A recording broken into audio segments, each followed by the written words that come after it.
pangkat, kita tak kawan dengan. Ini Nabi sallallahu alaihi wasallam pesan, man tawadha'a, barang siapa yang rendah diri li ghaniyyin, kepada orang kaya, li ghinahu, kerana dia kaya, bukan kerana dia bertakwa, kerana dia kaya, faqad dhahaba thulutsa dinihi, sesungguhnya dia telah menghilangkan 2/3 daripada agamanya. Hati-hati. Kita kadang-kadang tak sedar, kita hormat sungguh kawan kita. Sebab apa? Sebab dia kaya. Satu hari kita tu miskin, kita tak hati nak kawan dia. Kalau kita hormat dia selama ni sebab apa? Sebab dia kaya. Ya rupanya Allah Ta'ala kata, kamu dah hilang 2/3 daripada agama. Tengok dia main dari jauh, kita boleh dia makan roti, makan pisang dengan dia. Sedangkan kawan-kawan kita yang lain yang miskin, kita buat tak tahu. Salam cium tangan sampai cincin dia pun kita belum. Dia mengaku semua. Hati-hati, Allah Ta'ala kata kamu dah hilang 2/3 agama. Kita tak mau jadi, kita nak tahu kenapa? Kita nak tahu dengan seseorang kerana ketakwaan kepada Allah Subhanahu wa Ta'ala. Kita rendah diri kerana apa? Kita rendah diri kerana dia merupakan seorang yang bertakwa kepada Allah Subhanahu wa Ta'ala. Ini yang kita nak.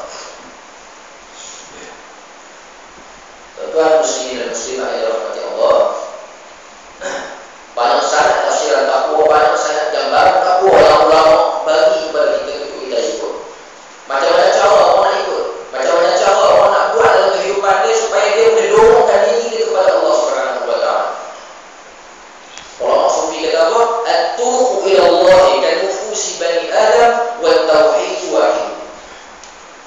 At-turuqu ila Allah kan nufusi bani Adam wa tauhid wahid. Jalan-jalan nak menuju kepada Allah Subhanahu wa Ta'ala ni sangat banyak sangat jalan. Ada orang yang dekat diri dengan Allah Ta'ala dengan zikir ribu-ribu kali dia tak. Ada orang yang dekat diri dengan Allah Ta'ala, dia sembahyang sunat ratus-ratus rakaat tiap-tiap hari. Sebab itu kita nak ada sampai baik belakang dalam rumah. Ada orang yang dekat diri dengan Allah, melibatkan diri dalam siasat Islam, dalam politik Islam. Ada yang melibatkan diri dalam ekonomi Islam. Masing-masing pakai lawan kampung. Kalau seseorang itu mendekatkan diri dengan Allah, mengikut kecenderungan dia. Sebab itu ulama kata at-turuqu, jalan-jalan menuju kepada Allah ini kan nufusi bani Adam, banyaknya sebanyak tubuh manusia atas muka bumi. Wa tauhid wahid, tapi matlamatnya satu, nak menuju kepada Allah, mentauhidkan Allah. Ada orang yang berkedah dari Taipei nak pergi ke Kuala Lumpur, dia boleh naik bas ekspres, dia boleh naik kereta terbang, dia boleh naik motosikal, dia boleh naik kereta, dia boleh tumpang kawan dia, dia boleh jalan kaki kalau dia kuat. Matlamat dia sampai Kuala Lumpur. Begitu juga kita banyak sangat jalan yang Allah Ta'ala bagi. Maka sebab itu kita tak tahu jalan apa yang Tuhan kita pilih. Menyebabkan kita nak kena tawaduk, kita nak sampai baik selalu dengan dia. Menyebabkan kita masuk dalam kata-kata Hasan Al-Basri tadi, mereka lebih baik daripada aku, jumpa lagi dia lebih baik daripada aku.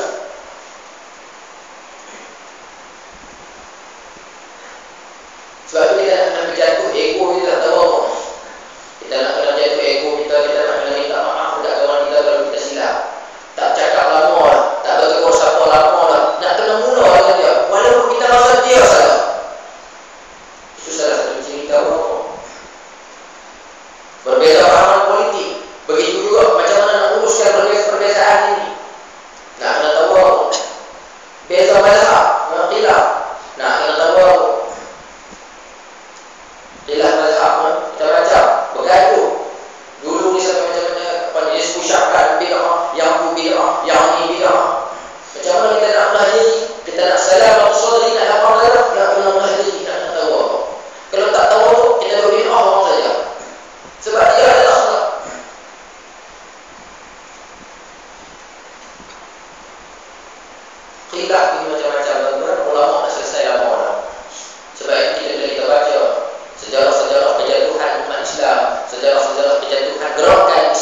bergaduh sembahyang tarawih 8 ke betul, 20 ke betul.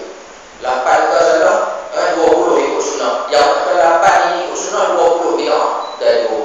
Di Mesir itu pernah terjadi suatu kes, di suatu perkampungan ada dua puak. Ada dua puak A dan puak B.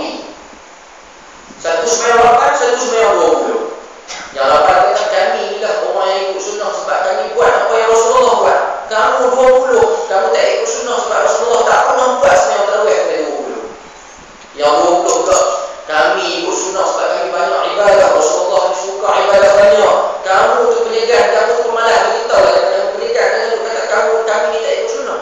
Bergaduh berbalah dalam soal-soal yang kecil-kecil. Akhir sekali diutuskan seorang Syekh Saleh Ja'fari radhiyallahu ta'ala anhu untuk selesai masalah penduduk kampung.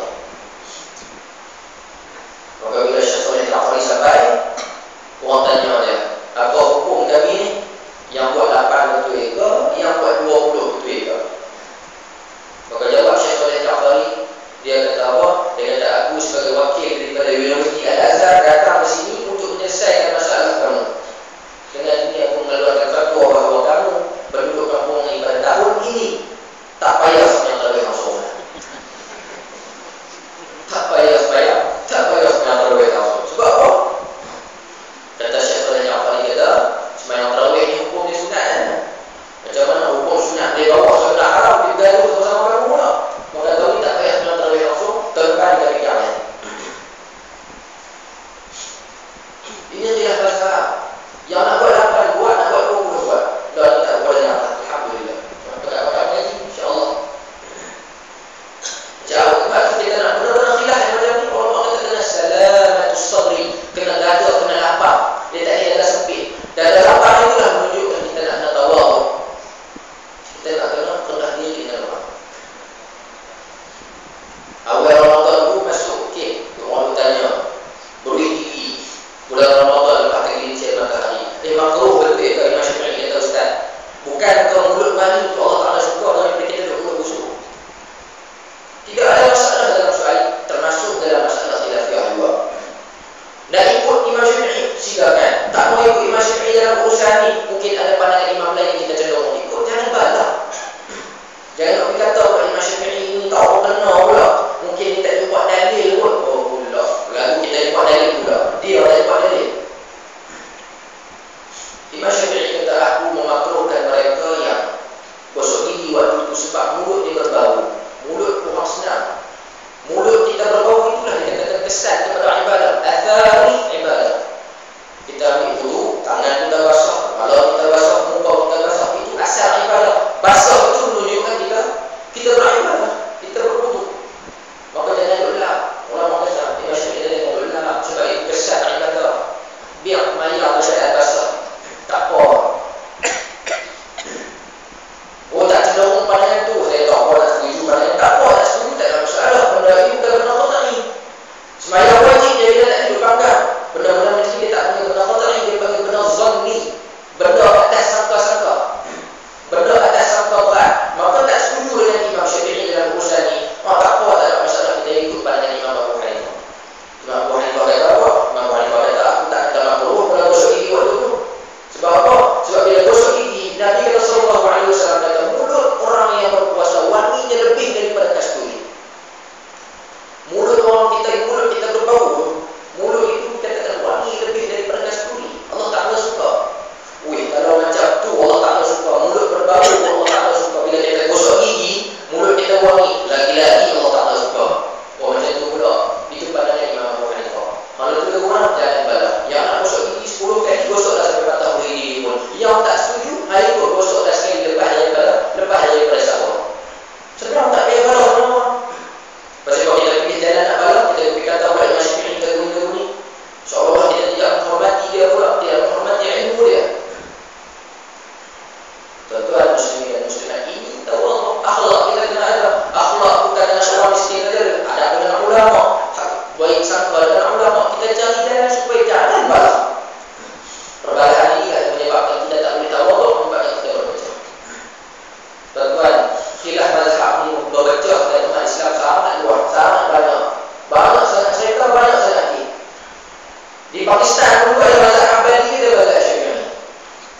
Mazhab Syafi'i semayang lagu tu kan, asyhadu naik jari.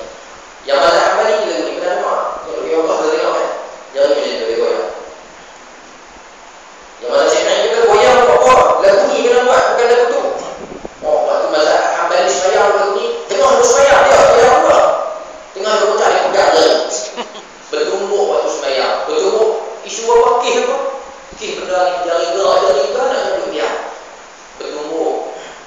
Kau baca orang Islam kih macam ni.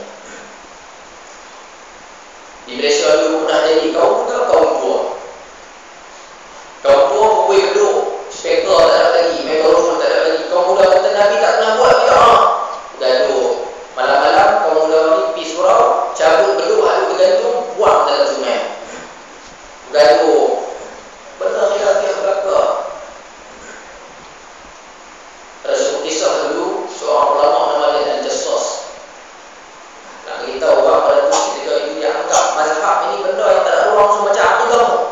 Sampai tak ada ruang mengajar untuk kita bertasamuh dalam bertoleransi.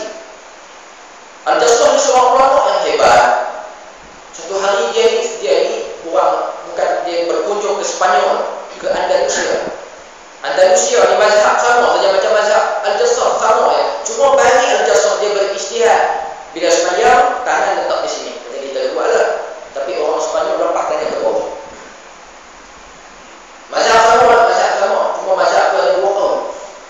Dalam mazhab Syafi'i dia ada asah, dia ada muqabil asah, dia ada azhar, dia ada sahih. Semua macam-macam pandangan. Nak ikut mana? Ikutlah apa kita cenderung.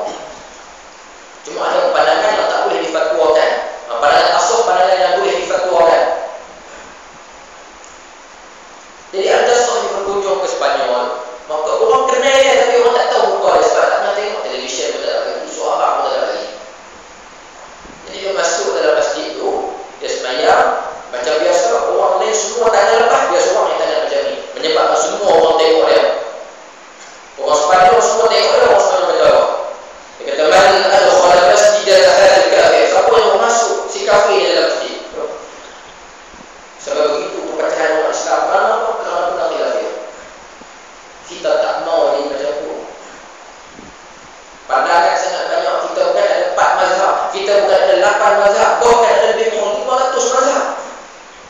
Wah, banyak mazhab macam Allah. Ini menunjukkan keluasan Islam. Nabi duduk diam, ucapan Nabi, perbuatan Nabi, semua gerak-geri Nabi itu ditafsir oleh 500 mazhab, menunjukkan bahawa Nabi ini suatu batang tubuh Nabi itu boleh menafsir banyak sangat akwal, banyak sangat ucapan, banyak sangat natijah. Itu menunjukkan keluasan Islam. Yang kedua, khilafu ummati rahmatun. Khilafu ummati rahmatun. Khilaf di kalangan umat aku adalah rahmat. Khilaf itu apa? Khilafu ummati minal mujtahidin. Kena takdir di situ. Minal mujtahidin rahmatun lil muqallidin. Khilaf di kalangan umat aku yang mujtahid ini menjadi rahmat yang cukup luas bagi mereka-mereka yang muqallid macam kita. Kita rasa lapang. Tuan-tuan, kalau kita tak ada banyak mazhab, saya fikir tu orang yang asma bulan puasa. Dia asma, lelah, muha. Dia kalau ikut mazhab Syafi'i batal, supaya batal puasa. Di Mesir, mufti mazhab Syafi'i, dia keluar fatwa, dia kata batal puasa. Menyebabkan apa? Menyebabkan orang asma payah nak puasa kalau macam tu. Kita terpaksa turut pandangan Ibnu Hazm Al-Andalusi. Mazhab Zahiri. Dia tak ada masalah dalam kitab dia Al-Muhalla. Kita turut pandangan dia. Luahnya Islam, alhamdulillah. Kita rasa lapang dah. Lagu tu kita nak beramal dengan khilaf. Jangan sampai bergaduh.